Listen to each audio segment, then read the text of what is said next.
members of the committee, but then he doubled down and reiterated that he thinks he did the right thing by going to the White House first as opposed to going to his committee.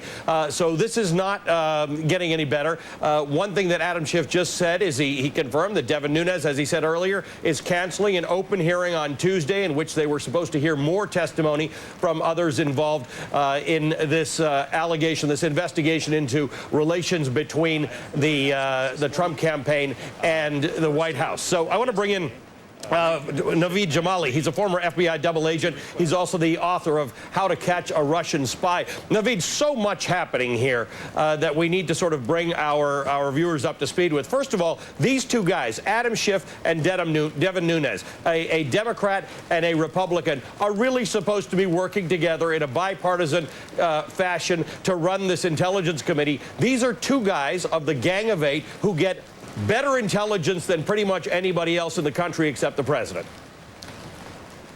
Absolutely. And, you know, Ali, it disturbs me that there seems to be a fundamental misunderstanding of some of the just basic terms of art. I think what Adam Schiff said at the closing of his interview, or his press conference rather, was so important. You know, when you talk, we've heard all about surveillance and masking and unmasking and incidental collection.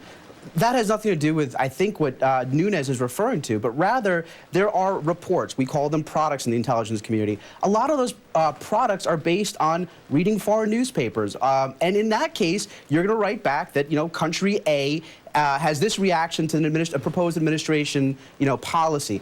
In that case, you don't mask the president's name. That is not surveillance. And of course, if you go into these, what we call SIPRNet, or these different systems, intelligence community sort of intranet, if you will, and you search for Donald Trump, you're going to find reports that contain his name.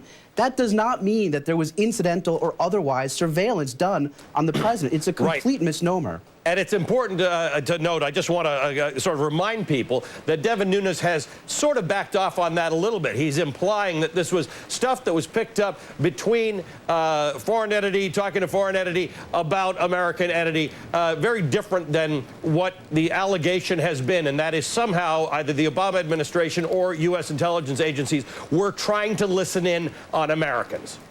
That's exactly right. That is in no way, shape, or form surveillance of Donald Trump. That is what foreign intelligence agencies are supposed to do. I mean, look, people might be surprised to know that there are probably foreign intelligence agencies that are writing about March Madness. I mean, so there's an intelligence product out there that says this. It's 99.99% of intelligence products are pretty pedestrian. And I think there's this, again, just because an American's name shows up in a product does not mean that they are the subject of targeted intelligence, nor does it mean we have to have this discussion about masking versus unmasking. All right, Naveed, thanks for clearing that up for us. Naveed Jamali, author of How to Catch a Russian Spy. We want to return to the other breaking story this morning. This is the House health care vote that is, in theory, just hours away. Joining us now is a physician, doctor, and former Republican senator from Oklahoma, Dr. Coburn.